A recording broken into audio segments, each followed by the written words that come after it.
everyone, and welcome to this edition of Shergroup on the Sofa.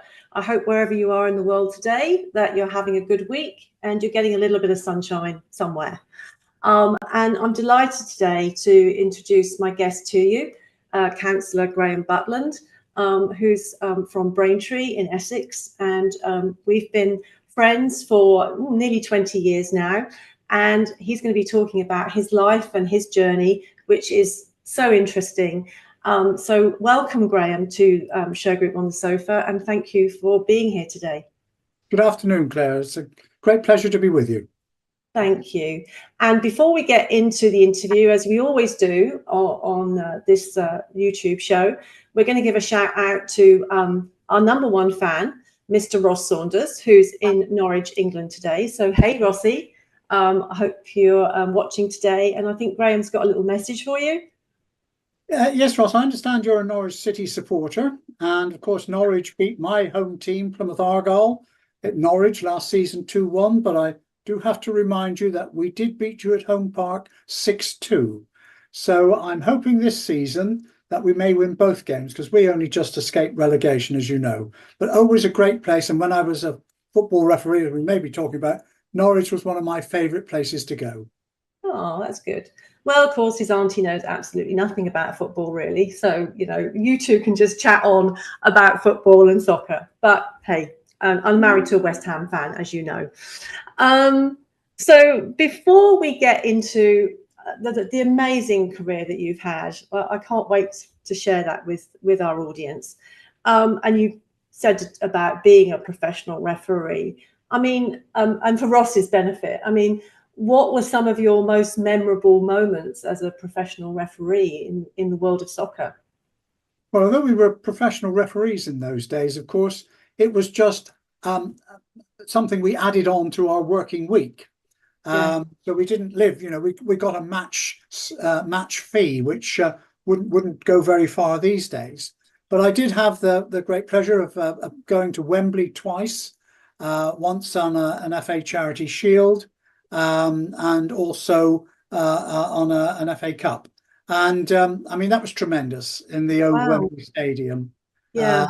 Changed now, but highlights were those two visits, Charity Shield and the FA Cup. Really, really enjoyed that. It was fantastic. Well, that must have been a great thing to see, and yeah, Ross will love that, as will a lot of our listeners. And were you a referee at the FA Cup, or were you? No, a humble, what we used to call linesmen, who are now called assistant referees. Okay. But I did 13 seasons on what was originally the Football League and then became the Premier League. Bear in mind that I am very ancient. So my last season was in, I've got to get this right in terms of years, 1983. Can you believe that was when I reached the retirement age? So really? Last time, okay. yes. Yeah. Oh, well, that was the year Ross was born. So there you go. Thank you for putting me in my place. Oh, sorry about that. So you've got Braintree District Council on there, and I'm a proud ex-councillor for Braintree, and I know you've led the council. How many years have you led the council for now? I've been the leader since 2004, so this is my 20th year. I understand I'm the longest serving local authority leader in the whole of the county of Essex, Right. and something I've thoroughly enjoyed over those 20 years. Okay, well, I know you've got, you told me it's Hedingham Castle behind you, so I'm sure you're going to tell us a little bit about that, perhaps a bit later in the interview. But let's start off where you started, because you studied business law at university. So how did your kind of initial career aspirations kind of build from that? I mean, you know. Well, I've never been one who has sort of planned the career. You know, some people are quite clear, I'm going to do this by this time and that by that time. I've always, I suppose, taken opportunities as they have arisen. I've been extremely lucky in all the years I worked that I never did a job which I didn't enjoy doing. And not a lot of people can. No, not everyone can say that. Yeah. So I started off in law. I got a degree in business law, and then I turned to accountancy and went into articles. Don't know whether they have them in the States, but whereby you join a firm of accountants and you do that. Now, I have to say, I got too involved in local politics. I was first elected to Plymouth City Council in 1971 when I was 21, within 6 weeks of being able to stand. And if I'm honest, I spent too much time on that, which meant although I passed the first exam, what we called the intermediate, I failed my part one. And I thought, hang on a minute. I'd met my wife, Teresa. I was in articles on the princely sum of £616 a year, which I suppose about $750 a year. Would that be in? Yeah, like that. Something like that. Yeah. And I thought, this isn't going to, pay bills and buy a house and that sort of thing. So that's when I thought I'm going to have to give up the politics for a while at least. Didn't realize it was going to be quite so long, and get down to earning some money. And that's when I joined the civil service, initially into an organisation which was known as Her Majesty's Customs and Excise, and started my public service career in that.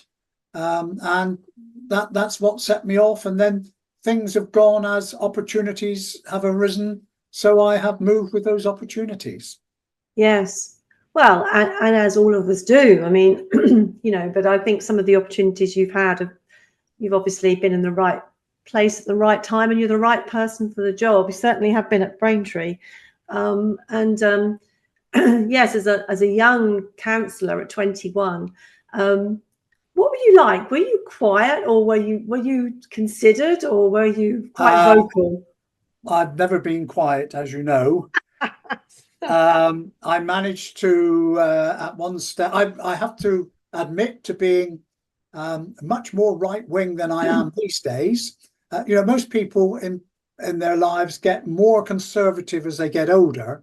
I've gone a bit in the opposite direction. So I was, yes, a young right-wing Turk, and rather upset the more staid members of the local authority. So yes, I've never been one to be quiet, I must admit. But then again, as I say, politics in those days, particularly in local government, one didn't get any remuneration. You were doing it for free, etc. Yeah. And I spent the first year commuting from my university in Warwick down to Plymouth. So I would get up in the morning at 6:30. I had a little car called an Austin A35, which very few, I should imagine, of your American viewers will know. But there was a little car, and it would take me 6 hours to get down to Plymouth, because there were no such things as motorways or freeways in those days. Yeah. I'd arrive at my mother's house. I'd unload my washing before I went on. Some things don't change. Nothing changes. She would give me a nice lunch. I'd then go off to the meeting at 2:30 and then come back at the end, pick up my washing and do the 6-hour journey back, probably getting back to the halls of residence just after midnight or something. Oh, loaded with cakes that she had cooked, which made me very popular with the rest of my colleagues in the halls of residence, who would wait for my return to see what was on the menu. Yeah. Yeah, I can imagine. But, there's something that shines through in that piece that you've just said, and that is your innate dedication. If you take a job on, and I've seen this happen with you, you're dedicated to it, which is a virtue that, I think is disappearing a little bit. So I'm not surprised that the young Graham was getting up at 6:30 in the morning to drive down to do a meeting and then going back again. And I'm not surprised you took the washing either. So there you go. So, but now HM Customs and Excise. Now I don't really see you in that role, I have to say. So what were the differences between, you know, starting to train as an accountant and then moving into a government agency? It was very interesting because this was the early 1970s, 1974, with the introduction over here of value-added tax, a new tax, which everyone expected would go to the Inland Revenue Department. But the government of the day decided that it would tell HM Customs and Excise to run that tax. Now, that was very interesting for a number of reasons. So for me, I went there. I went off on my training course about VAT, and into about the third day, there was a session on double entry bookkeeping. Oh, okay. And I did that, and a guy came over my shoulder and he said, "You seem to know a bit about this." So I said, "Well, you know, I've been 2 years in articles, etc." Well, I finished the VAT course, and the following fortnight I was lecturing on the accounting side of it. Just shows how prepared governments can be for the introduction of new taxes. But I really enjoyed so I was on value-added tax for the first time. The great difference, of course, was that HM Customs and Excise, as customs officers or VAT officers, call it what you will, we actually visited the businesses. Yes. So we could actually see what was going on. Whereas the Inland Revenue merely accepted accounts from accountants. Yeah. So when we went to visit farmers, which was zero rated, in other words, they didn't need to pay VAT, were able to claim it all back. And we would look and say, that caravan site over there that you've got, how does that exactly work? And then there were other things like we would actually, I always remember, very much cash businesses. You know, you'd go to a pub and we had a maxim, you establish the norm and then go from there. So if you were visiting a pub, very friendly chat, how'd you get on? Oh, it must be real nonsense being a landlord, all the heavy hours. And what about cleaning? I mean, how much wastage do you have when you clean your pipes? You know, oh, not very much, they would say. And then you do the RAS and say, well, got a bit of a problem here because you seem to have bought in X number of gallons of beer, but you actually only sold this amount. Well, that's down to wastage, you know, cleaning. But didn't you tell me? I can't imagine anything worse than having you as VAT inspector. Didn't you tell me you only had very little? Yes. So it was an interesting time. I then went, so that was when I was down in Devon.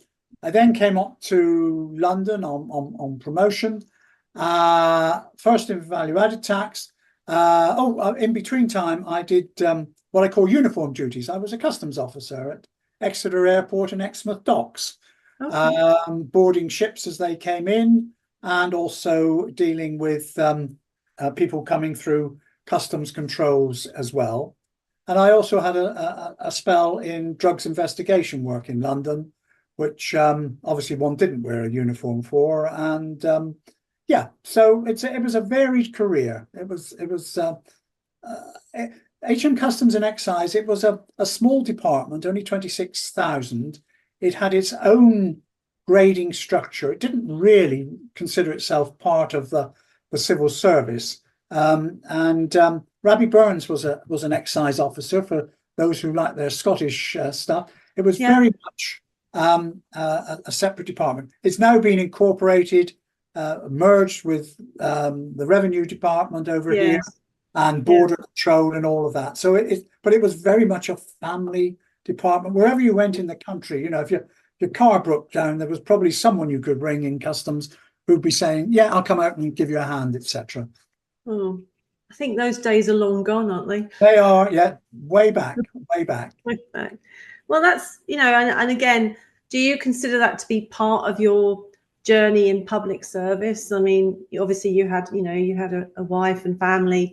Did you see being part of HM Customs and Excise as a public servant role, or did you see it as a means to look after the family? You know, most of the people one were dealing with were honest. Most Good. of them, you know, particularly in the early days when we used to do what was known as educational visits as opposed to control visits, it would be helping people who had never been involved in this before. All they had done previously was to hand a box of paper over to their accountant and leave it to their accountant.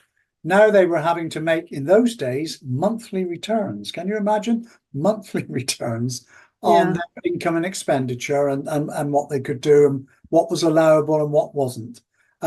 So it was also, I found Customs Excise was an intensely practical department. You know, it wasn't high-bound by bureaucracy. Yes, it could be heavy if it needed to be, but that was not the natural approach of customs and excise in those days. Sounds like it gave you a great grounding as well in different types of business and what goes on in business. Absolutely, a variety of businesses. And then when I came up to London, it brought me in contact with stockbroking, which is something I knew nothing about, but VAT on stockbroking and terms like arbitrage, which I knew nothing about. When I worked in the out of Finsbury Square in London, I had two groups, one of which, as I say, was stockbrokers. The other was the rag trade in the East End. Two completely different ones. Yes, very different. And I learnt the term there, bunts, which I'd never heard of before. Of course, is the bit of cloth that's left at the end of making the 20 garments on record to make the 5 or 10 garments off record. Oh, really? I use that word sometimes, bunts. Yeah, so that's interesting to where it comes from. Yeah. And as I say, what was also interesting as well, the stockbroking community really didn't get to grips with value-added tax. It tended to look down its nose at you. You know, if you went to an English firm of stockbrokers, you were more or less something that the cat had brought in, and they weren't at all interested until you said, I think we've got a little problem here. Right. Well, what sort of problem? Well, probably about £1.5 million. Oh, and then everybody came down. Japanese stockbroking firms, and I went through 4 or 5 in the city, quite different. When you walked in, the managing director cleared his office. You got given the managing director's chair. There was nothing you know, you only had to say, oh, I'd like so-and-so. Boom, it was there. It also taught me that the different ways in which different communities react to the official, you know, an official approach. And one had to, you know, be aware of those approaches. Yeah, no, I think it's given you, you know, every part of your journey has given you an insight in diversity, probably before it became, shall I say, fashionable. Yes. So I think that's all part of your makeup. So you were fast streamed in the civil service, and then you joined the Department of Health and Social Security. So you went from customs to health, is that right? Yes, fast streamed. In those days, one went to Whitehall for a 3-day intensive interview, exercises, inbox exercise, all those sorts of things. On the occasion I went, there were 7 of us. There were 23 successful candidates who were fast streamed. In other words, in terms of grading, triple graded, you know, right up. But 7 of us came from Customs and Excise, which may be an example of our flexibility and how we did it. I was the junior of those, so I knew that there was no way Customs and Excise could accommodate 7 fast stream officers. So I was offered the Department of Health and Social Security, as it was in those days before it became they became separate. Fortunately, I got offered the Department of Health, of which I knew nothing, absolutely nothing. But again, going back to this timing and not having planned, just the time that the then Secretary of State, a guy called Kenneth Clarke, who was very well known over here, became the Secretary of State for Health, was making significant major reforms to the health service over here. The introduction of the internal market in health and splitting the health service between providers and commissioners. Yes. And also introducing what were known as family practitioner committees, which was to say, and this is something we still haven't cracked over here yet, actually we want good primary care, because if you have first-class primary care, you have less need for secondary care, which is much more expensive. Yeah. There was that again was a great cultural difference. I came from Customs and Excise, which was a predominantly male-orientated department.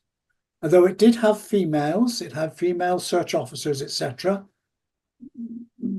But most of them looked pretty male. to the Department of Health, which was essentially a very female department. Right. So that cultural change, and also the move from Customs and Excise, which, you know, if you had a potential drug dealer in front of you and you were going to have to give, you know, the judge's caution, you're not obliged to say anything. You didn't have time to circulate the rest of the departments and say, well, what do you think about this, etc. You know, you had to work very much on your own. Yeah. What I found then when I went to the Department of Health was everybody needed to circulate everybody else for comments before anything got done. So it was again, well, that would be a big cultural change. Huge cultural change. But working with a guy called Ken Clark was tremendous. Not least, and Ross will appreciate this, because he was a great football fan. Oh, okay. And the first time I met him, he was talking to me, and of course I'm in yes minister, no minister mode, as we do over there. And he said, oh, you know, what do you do, hobby? And I said, well, I'm a football league referee. And oh, he said, you know, etc. And I said, well, I probably have to give that up now. I'm, you know, at this level. He said, what do you mean, give it up? He said, when do you get your appointments, etc.? I said, well, we get them about 6 weeks in advance.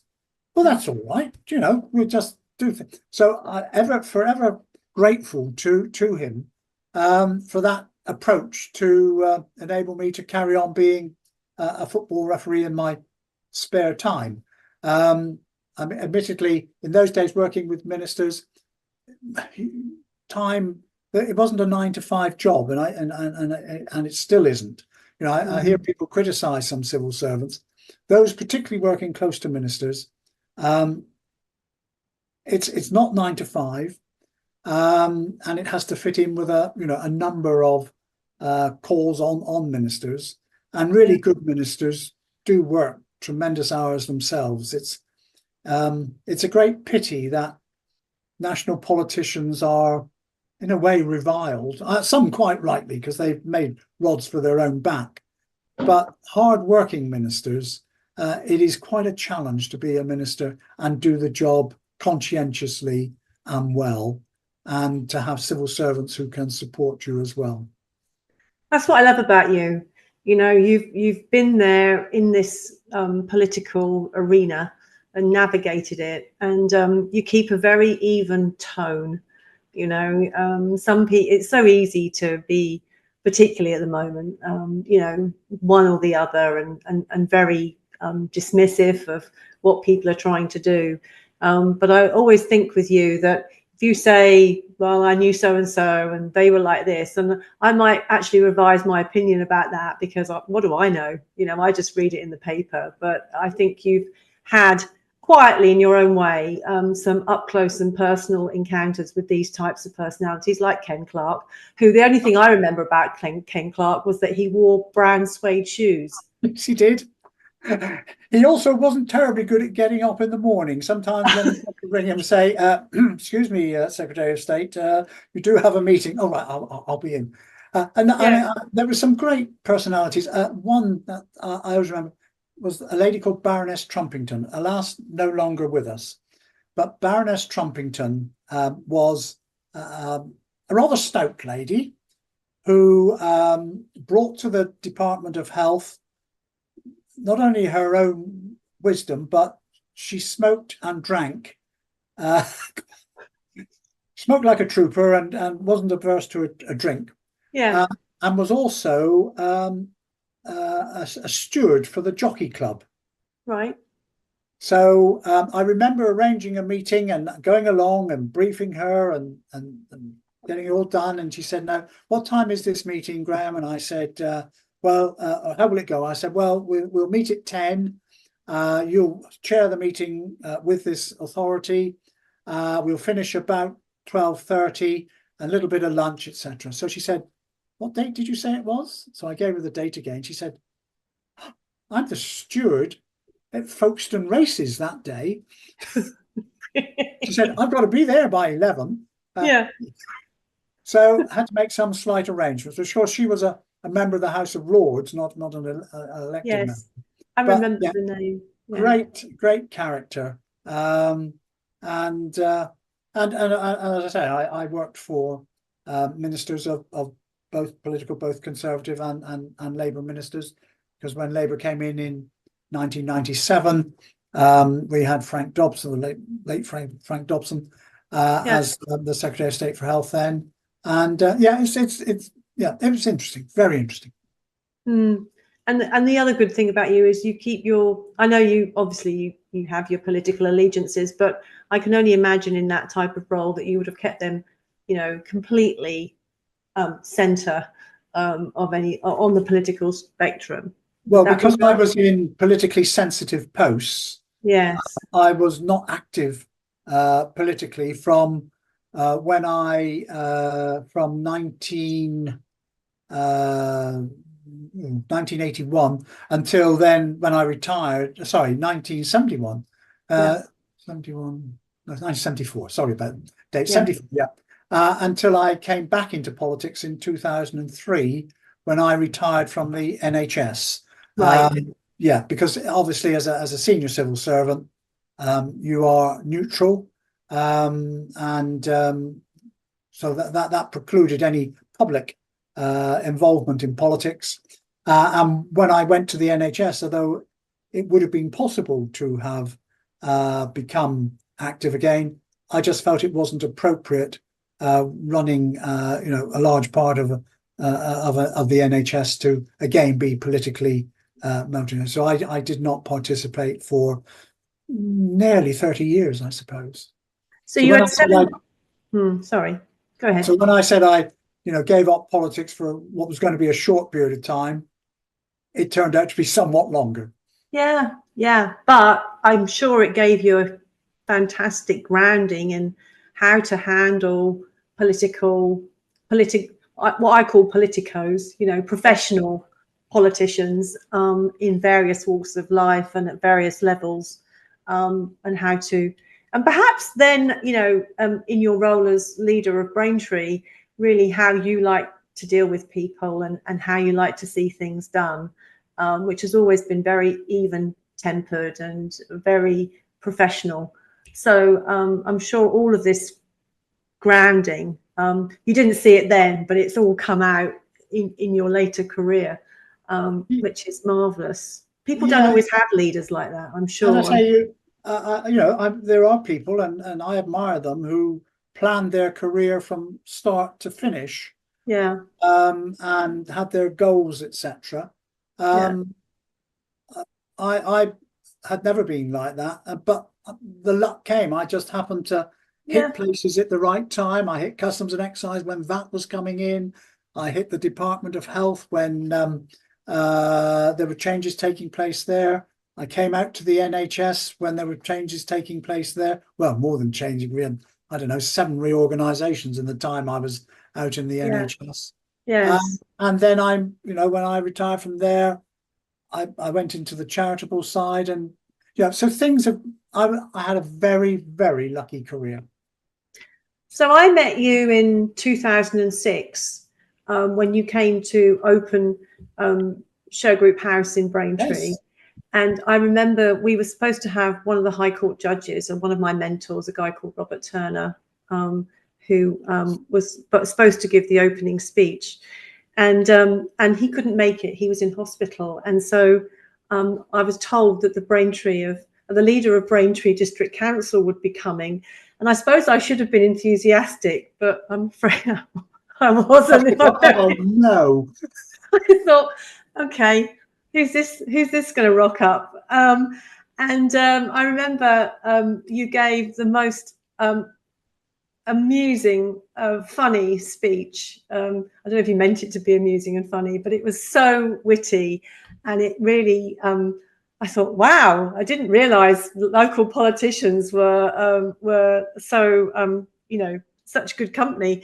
And then obviously you asked my husband if he wanted to be a councillor, and he said, no, I think you've asked the wrong Sandbrook. She wants to be the councillor. And then I became a councillor, and I thoroughly enjoyed that. But you were definitely a mentor to me in terms of how I handled that role, which was tricky. I mean, I didn't realise how tricky it could be if you were conscientious and you wanted to do the right thing. So thank you for helping me on my part of my journey. But at that time, I can remember we were going somewhere, we're going to a meeting, and you told me that you had joined or you were now CEO of East Anglia's children's hospices. And you had so many shops. I think you had about 7 or 8 shops at that time. And you were looking for donations, as people did, for because you're a very hands-on guy. So, like, if anyone, this is a guy that will take the donations of all your junk to the charity shop, which I thought was amazing. But you ended up being CEO of this charity, this little charity that just went mega. So do you want to talk about how you got to be CEO and how you managed that transition, what that meant? Well, it was 2002. I think it was the 7th reorganisation of the National Health Service. My single post was being replaced by 6 posts. And I thought, so I sat down and did the maths and thought, at that stage I was 54.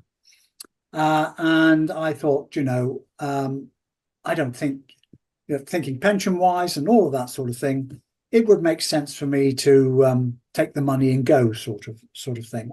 And I'm sure I can find something. And I'd always had an interest in palliative care because in my years in the NHS, I felt the one thing we didn't get right was actually palliative care. And particularly palliative care for children. And, comes down to timing again, Claire. I saw an advert which said East Anglia Children's Hospices was looking for a chief executive officer. So I applied and I went for the interview. And up to that time, those sort of organisations had tended to recruit from within. Yeah. So they just tended to replicate, etc. But there was a new chairman at the charity who wanted to do something different. So I went for the interview, did all the tests, etc. And I remember them saying to me, well, if we appoint you, how long will you stay? And I said, well, I'm 54, I said, and I have no intention of working past 60. So they said, okay. Well, six years would be fine. So I said, fine. So that would have taken me to 2009. As you know, it was 2019 when I retired because a number of things happened. Yes. But actually, it was a superb organisation because the staff, everyone because it was a nurse-led organisation. It wasn't doctors, it was nurses, therapists, but everyone from those staff down to the kitchen and the cleaners were just so dedicated to the cause. It was, on some occasions, it was more a case of having to say, look, you really ought to think about your home life as well as the organisation. Oh. It was also the first time that I'd really had to become commercialised, because in all the public service I'd done, one had money down by way of an annual budget, and it was a case of how you spent it. Yeah. Moving into the charitable sector, it was a case of, well, we know how much we want to spend. How the hell are we going to raise it? Yes. So one Yes. had to become much more commercialised. How we would raise 7, 8, 9 million a year from various activities, donations, charitable giving, and as you mentioned, our shops. We had 7 or 8 shops at that time. I think the organisation now has over 50. Yeah. Really, really going well. So again, another cultural change, complete cultural change, but one which, well, I just enjoyed so much, and the families of the children that we helped were just amazing. I mean, it made me feel, well, occasionally if I feel, oh, I'm having a rough time life-wise, I just have to think of what some of these families have to go through. Yeah. With their children, etc. Yeah. And you think, actually, I haven't got too much to moan about. And the kids themselves, I mean, some of them may be unable to talk, react only possibly to sounds. I mean, music therapy was something which we expanded a lot, because a lot of the children could only respond to music therapy. The odd stroke would maybe just make a finger twitch or something like that. Yes. It really was. It was a great way to finish my working life in such a rewarding way.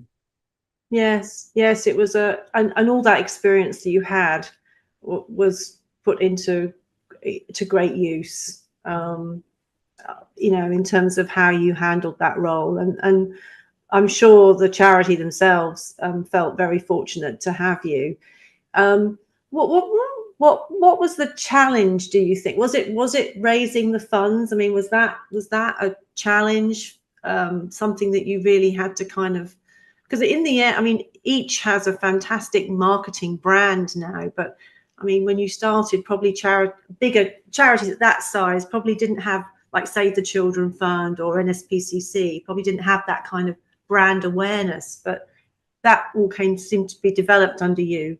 Although we were the one of the 2 largest charities in the eastern part of England, in East Anglia, along with the air ambulance, it was a struggle. I mean, we got just under 5% of our funding came from government in those days. Yes. So that meant the rest had to be raised each year. Yes. And we were in competition with the NHS for staff. I mean, whilst we had very dedicated staff, we had very high quality staff. They did need to be able to pay their mortgages and etc. So it was quite a challenge. And when I went, we had 2 hospices, one in Cambridge and a very, very small one in Ipswich. And when I left, we had the one in Cambridge had been modernised. We had a new hospice in Ipswich, and we'd built an entirely new one up in Norfolk as well, where we transferred from one in Quidnam to a newly built one. So we had 3 hospices all the time, but 2 new hospices were built, modern, up-to-date, first-class hospices, which cost quite a few million to actually build. So, I was going to ask you, how much does it cost to run a hospice? I don't think any of us have got an idea about the running cost of a hospice. Well, the average running costs were about 5 million a year had to be raised. It's probably more now with more things on. And also, of course, at the same time, one was running campaigns to raise money for the capital, 2 capital appeals that we had.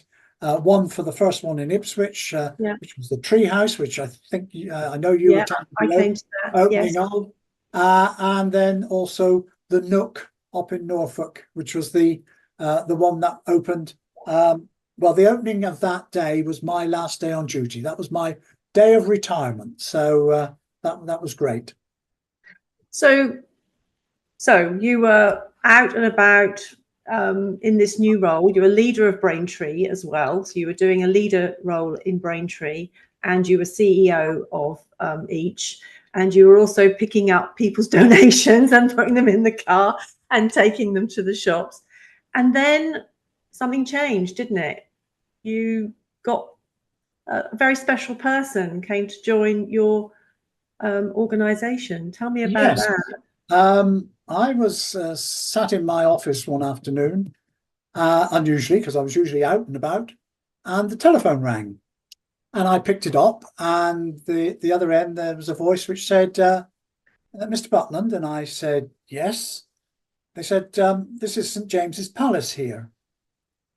So I thought, who's having me on? You know, this is a bit of a thing. Yeah. So I said, oh, yes. It's the Duchess of Cambridge's office, who is now, of course, the Princess of Wales. Duchess of Cambridge's office. I said, oh, yes. They said the Duchess was wondering whether she could visit one of your hospices. So I thought, better play along with this. So I said, yes, by all means. When was one planning this? This was a Tuesday. Thinking from my previous work within government, this will be 6 months' time, a year's time, or something. Would next Monday be convenient? I said, what? Would next Monday be convenient? It's to be a private visit, no publicity, but she would like to come. I said, well, what sort of things? Well, she'd like to meet you and your management team. If it was possible to meet some parents, she'd like to do that. And if there were children who were around, she would like to do that. So I said, right, okay, fair enough. And they said, right, okay, she'll be there round about 2 o'clock. Right, okay, put the phone down. big gulp of breath. Got the management team in and said, my colleagues, I said, you're never going to believe this. I said, I'm not sure I do, but we better work on the assumption that it's right. So we arranged that, and we invited. Oh, and it had to be, entirely quiet, secret, no press or anything. Yeah. And that's where our parents were so good.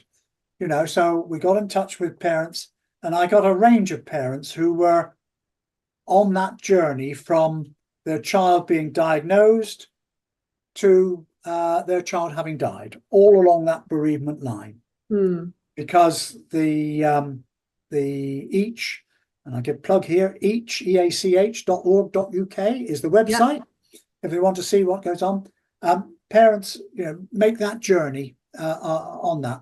And I got some of those in, and of course we had some children who obviously were in anyway. We also did outreach as well, so there was that. We set this up, and so the Monday arrived, and we were all there, and it was about 2 o'clock came and went, and it got to about, I think about 2:10. And I'm thinking in that 10 minutes, I think I've been, hook, lined and sinkered here.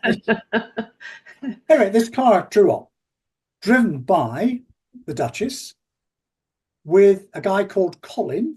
And it's always amused me to this day. Colin was her security guy. Right. Colin's, Colin's not quite the name I would. Apologies to any Collins that may be watching. Yes.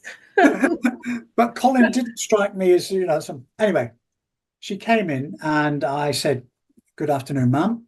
And because I'd done a bit of homework, how do you greet these? I was going to say, you had to check. Actually, I didn't. I said, good afternoon, Your Royal Highness, because it was Your Royal Highness first. And then in the rest of the conversation, it's ma'am. Yeah. MAAM, as we over here. So I said, good afternoon, Your Royal Highness, and welcome. And she said, hello. She said, I must apologise that we're late. I said, oh, are you? Knowing that, yes, it was. So she said, yes, she said, we stopped briefly for a cup of coffee. So I thought, we've come up the motorway. There's only one coffee stop that I know on the route that they would have taken, which was at in the supermarket, which we have known as Tesco. We don't have it in the States, but equivalent of your Waitrose. And I said, oh, where did you do that? So she said, oh, we stopped in Tesco at the end of the village, and Colin went in and got us a couple of drinks. So whatever made me say this, and I shall never know to this day, got us off on the right foot. I said to her, oh, so you went in Tesco? She said, yes. I said, what a pity you didn't let me know. I said, I've got a Tesco loyalty card. We could have got the points. She burst into laughter. I think my colleagues thought, what the hell's he done? But that said it. So she spent about an hour and a half talking to my team, a load of superb questions about the way in which we delivered care, how we looked after parents. Did we also provide services for the siblings of the very ill children, which of course are often forgotten in these circumstances? I then left her alone with the parents. Didn't sit in on it, etc. Just left them to do it. And then she spent time with some of the children and finished the afternoon with a cup of tea and a bun. And off she went. And I spoke to the parents, and they were just bowled over. I said, I have no idea what this is about, but how did it go? And they said, oh, she was just magnificent. We weren't patronised. We felt she was genuinely interested in the challenges we are facing and have faced, and they were bowled over. And her interaction with the children of all sorts of disabilities was superb, no doubt about it. Absolutely superb. Brilliant. So that was the Monday. The next day, my phone rings. St James's Palace here. Oh yes, says I. Okay. Oh yeah, you've gone through a good thing. That's the truth. How did yesterday go? So I said, well, I said the feedback from the parents and the families, and we felt she was superb. I said, I don't know what what she got out of it, whether she, no idea what she was looking for, but so they said, oh, she was absolutely delighted. Is there any chance you could come in and see us sometime? So I was thinking again, a month's time, 6 months' time.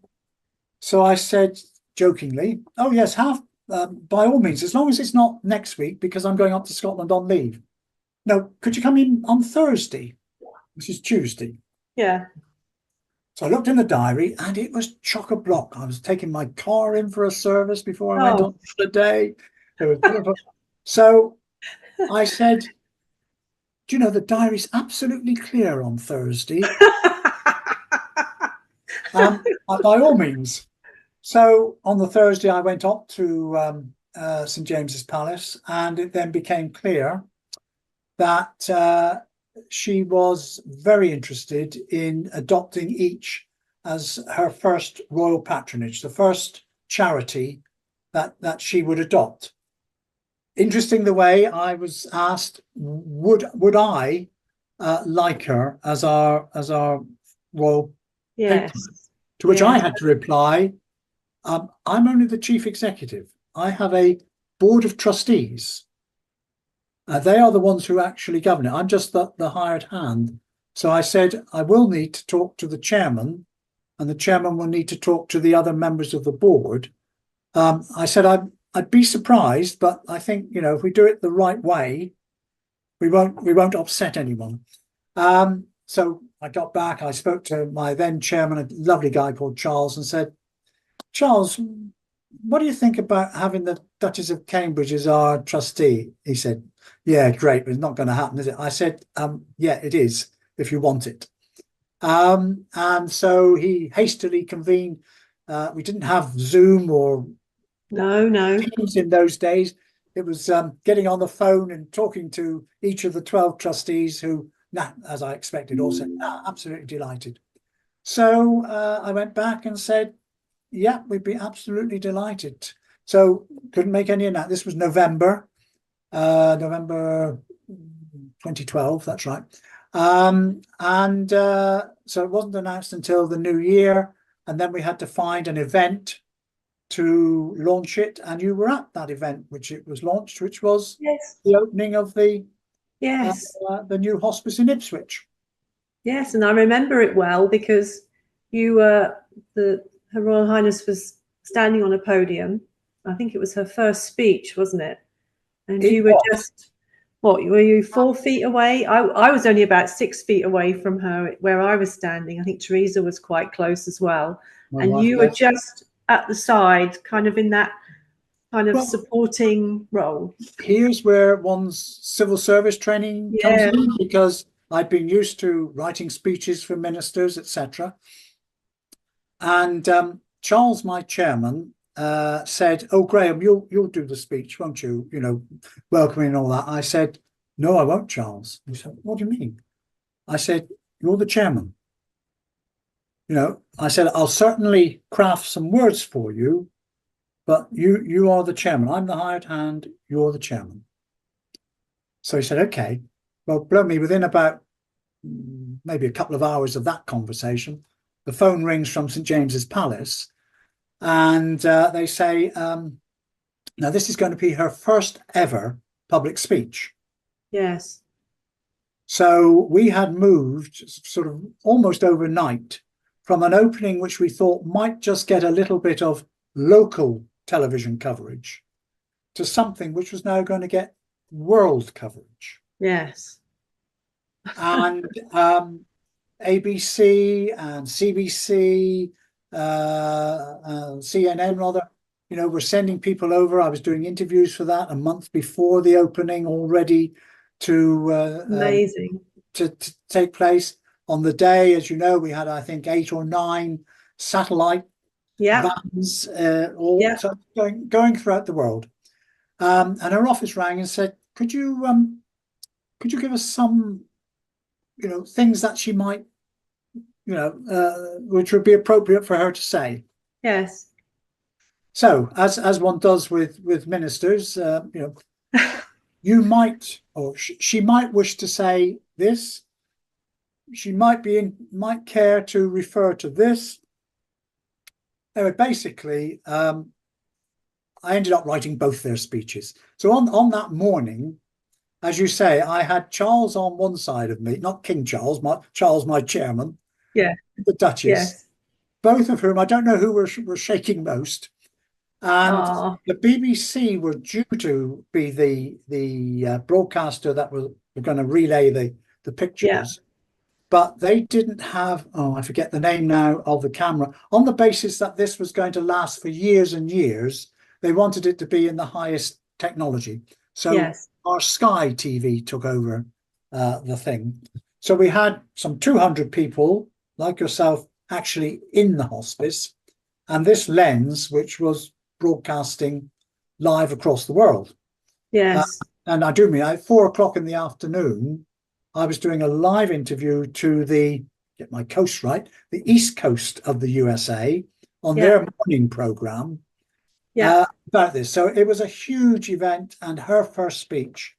And yes, and so my retirement thing sort of got put on hold for a little bit longer. I think I've said this to you before. I'll say it here though. I think she is magnificent, but how fortunate that you were in that place at that time to be involved in her kind of, you know, coming out into the public arena, and how nice it was each, you know, which was really doing some fantastic social good. Yes, because on reflection, that meeting when she came up on her own was, they'd obviously done their homework about the organisation, the people, we'd all been vetted or whatever. none of us had criminal records or anything untoward. And that meeting was, for her, will I like the people?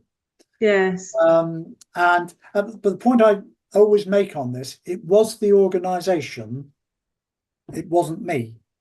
No, I fully understand that, but I just think that was the thing. I just happened to represent the organisation. Like you said earlier, it was all about timing, wasn't it? You were just in the right place at the right time. And the other thing I remember very much about that opening day, we had a little boy called Mackenzie who was in. He was 3 years old. He was at end of life. He had the most magnificent mop of curly blonde curls, etc. His parents were both in their early 20. They were just 20, and they had been with us several months. They didn't want to go home. They wanted to stay. We gave them the security, etc.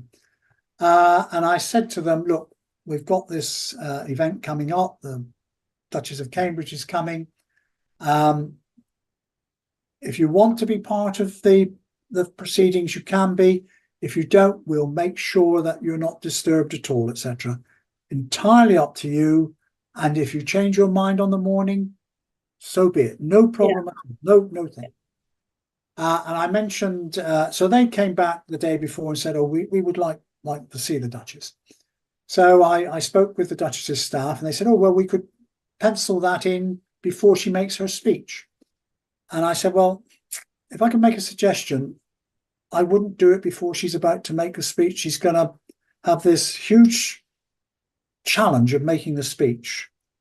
And I think once she sees Mackenzie and know that, the position he and his parents are in, she's going to find it very difficult to,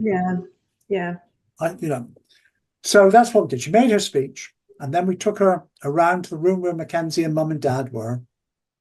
Mackenzie, fortunately, was on a good day. He was sat up in his bed with his Nintendo. Yeah. And I made arrangements that the parents didn't need to worry about any photographs. We would just get a proper professional photographer to come in and do that for them. And so the Duchess was in there with just the parents and Mackenzie, no one else. And she played, with to Mackenzie, didn't know who she was. To Mum and Dad, just and photographs taken of her sat by the bed. And when she came out and said, I understand he's only got a short time to. She said, yes, you can never tell exactly, but unlikely to be more than a couple of months. She was visibly shaken, and had she then had to go and make a speech, I think would have found that difficult. And just how that Mackenzie, so that was in the March, I think, if I'm right. And it was a couple of months later, Mackenzie died. And at his funeral, the parents had up on the wall this lovely picture of Mackenzie in bed on that day with the future Queen of England sat beside him. And about 6-7 months later, because we will run, I say we run as if I'm still there. The organisation run a sort of Memorial Day for parents to come along and just remember their children.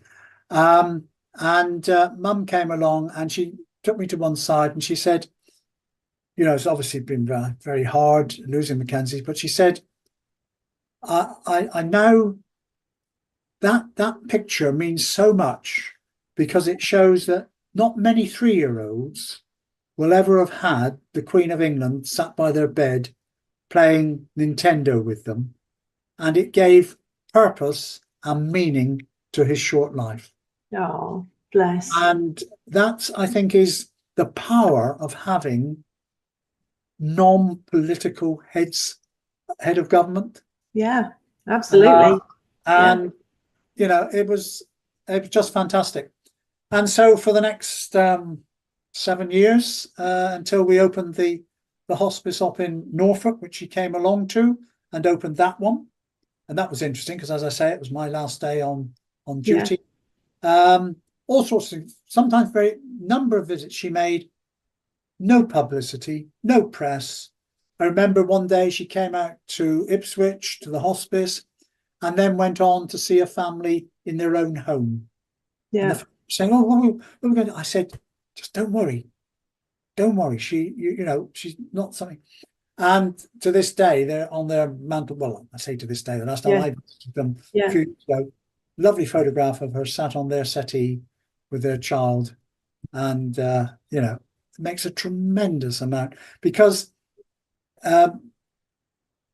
palliative care for children was an area which not many people knew about, because children don't die, do they? You know, in such age, etc. And also those parents with children with you know, terminal diseases from a very early age, and the impact upon their families. But nice things like a couple of dads and their sons were invited to Great Windsor Park to play cricket in the William and Harry, when relationships have been a bit better. You know, play cricket there. There was the launch of a Shaun the Sheep film, which we were able to take people to. There was the launch of the Royal Princess, which yes, I came to that. That's right, the cruise ship there, which the princess is the godmother of. We were allowed to take 80 people there. That raised, you know, over 150,000 with two other charities, one being William's charity and another one. So all these things which take place, some with obviously publicity, that had publicity, but a lot of other things done just so quietly and so supportively. Yes. And you know, and fantastic that, as I said earlier, that she was there with you and she had you. I know you won't say that because you're very humble, but you know, the royals need people like you around them to keep them on track and keep them safe, you know, from adverse this and that. You know, it's important. For me, it was seeing her. The first time I saw her, she came into the room and she had long curls which sort of more or less came across the face and sort of crept in. Well, now when you see her, I mean, she walks in, not down to me, but I'd say how she's developed. Yes. You know, as she walks in now, I mean, she just lightens the whole room. Yeah. Sort of thing. But yes, the one thing I do sometimes boast about is that not many people get her to one's retirement do. As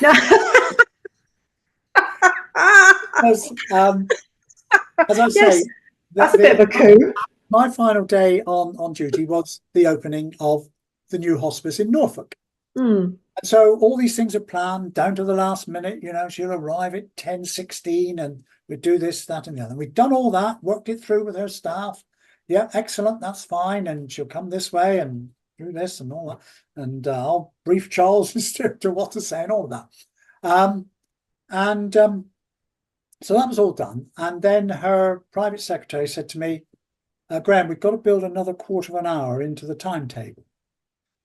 And I said, oh, then he said a rude word then. Sod it, I said. Well, we've done all this. What have we got to do that for? Well, Her Royal Highness would like to have a quarter of an hour with you privately, because she knows it's your last day.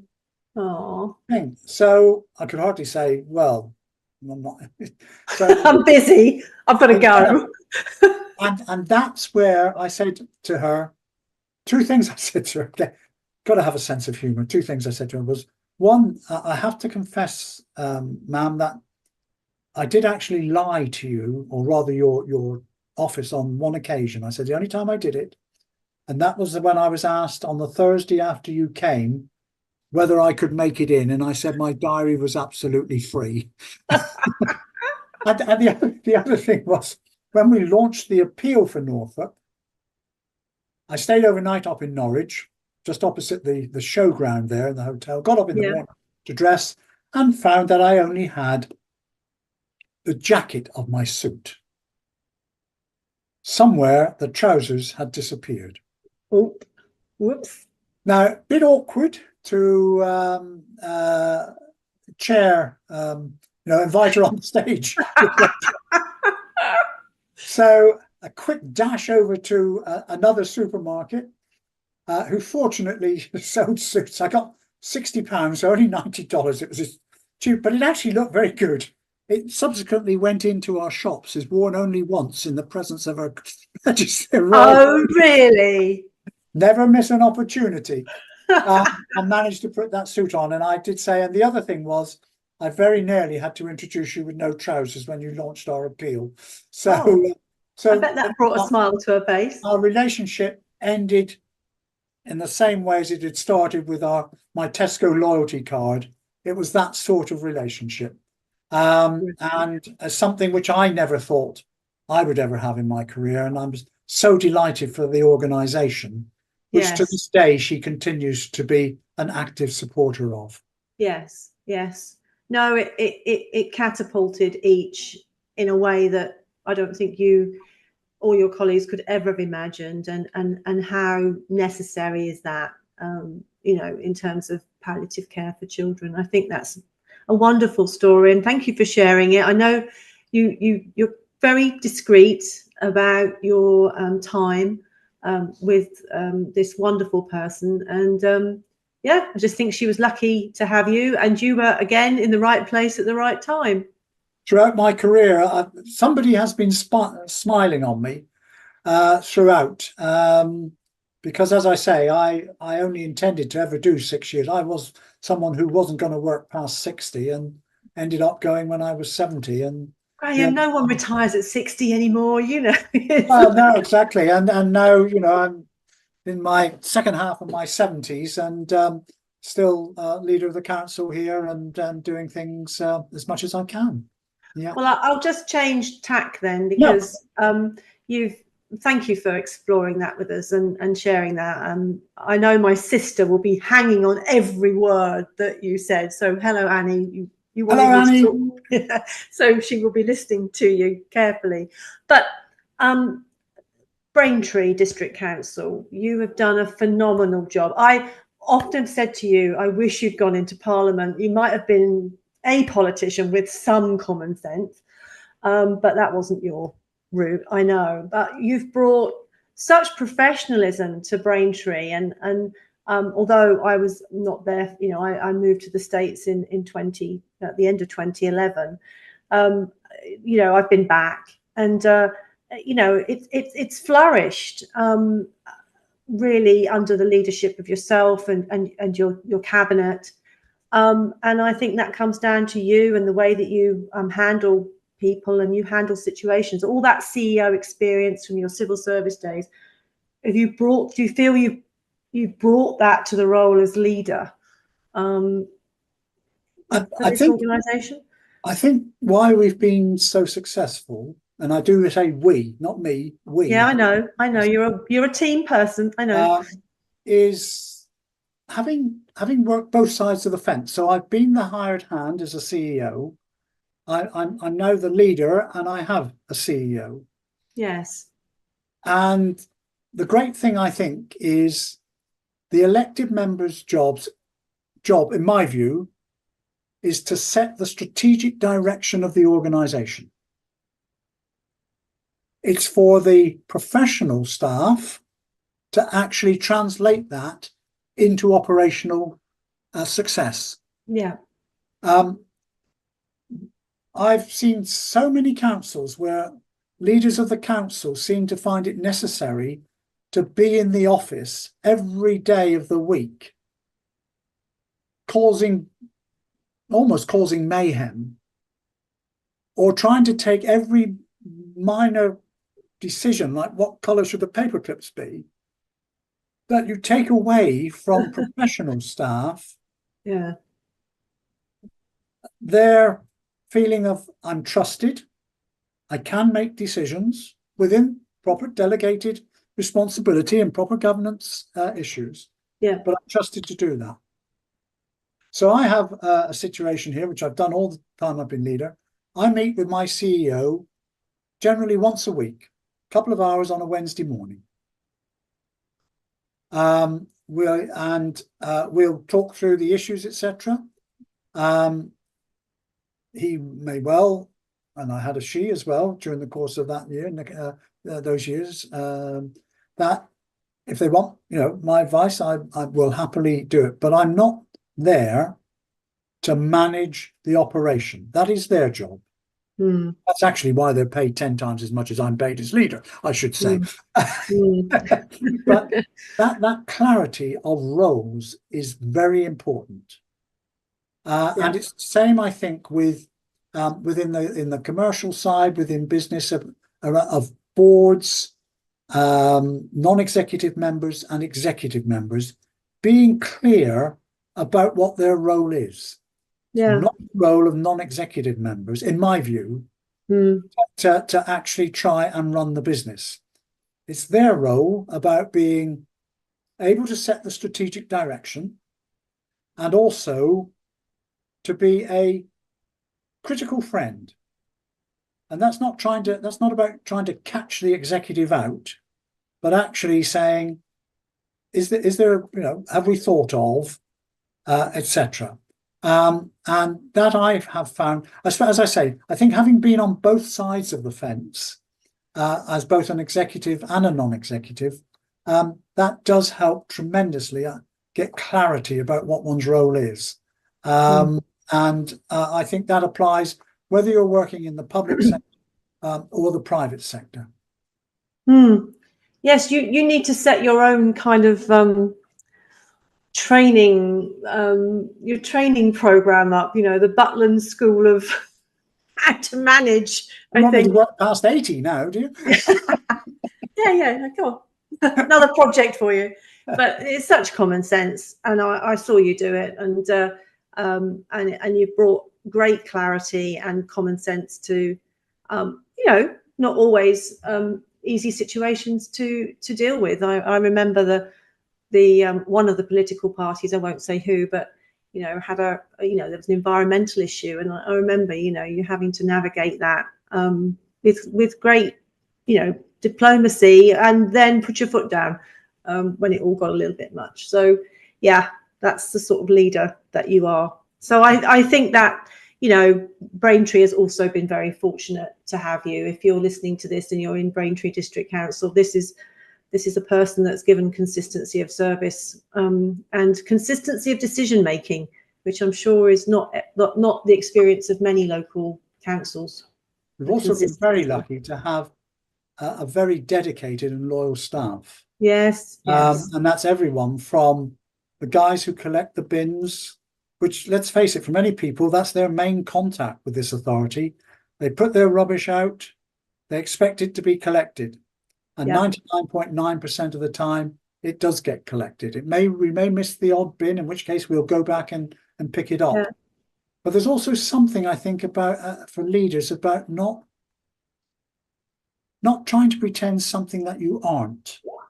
By that, I mean, I'm not one who believes that leaders should get themselves photographed on the back of the waste wagon as if one is, a sort of part-time waste collector. I think that is seen through by employees because it happens, usually happens just around election time, doesn't it? And I think that diminishes. I think much more is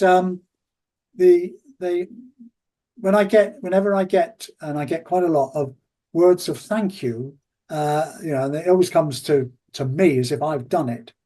I make sure that goes on through and say, thanks. This good post I'm getting is because of you, not me. And I think that's important as well as to how you relate to staff.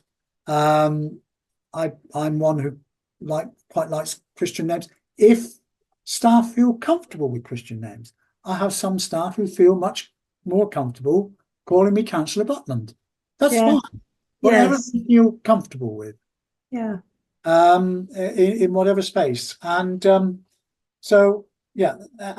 I think it's the leader's responsibility in any organisation to set that culture and so that people do feel comfortable, whether they want to call you by your Christian name or whether they want to call you by your title or whatever.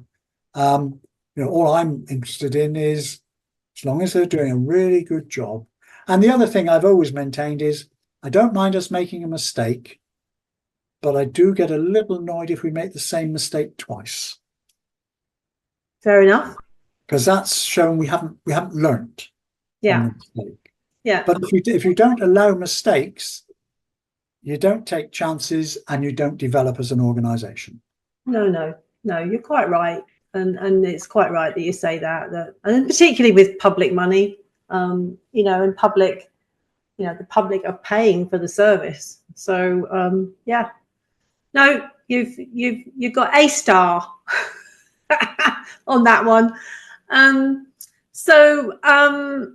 I mean, throughout your career, you're a dad, you're a husband, you've got 4 lovely grandkids, who I know you're a wonderful grandpa to. How have you managed to balance this career and public service, and now you've got this, diagnosis? How have you managed to pull all that together, do you think? If I'm honest, I would not have been able to do it without Teresa. We took a decision fairly early in our marriage, and it's our 50th wedding anniversary in October of this year. Teresa. That Teresa would be what is derogatorily referred to as a stay-at-home mum. What it actually meant was she freed up the time for me to develop a career. I also say, I'm absolutely hopeless with my hands, etc. Do it yourself really does mean do it yourself. And I had I would come home of an evening, and Teresa always says I never look up. And I'd tell her what I'd done, etc. Blah, blah, blah, blah, blah. And then I'd say, oh, and by the way, what sort of day have you had? And she'd say, well, I've managed to get the tarpaulin over the roof. Tarpaulin? Well, the slates that have all come off, etc. And, I'll be getting up there tomorrow and putting the slates on. A bit of an overexample, but not far from it, to be quite honest.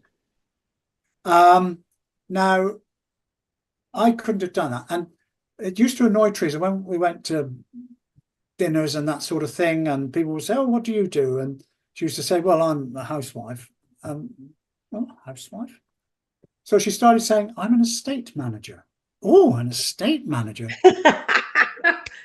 Whose estate do you look after? She said, I look after Graham's estate so that he can do things like this. Very good.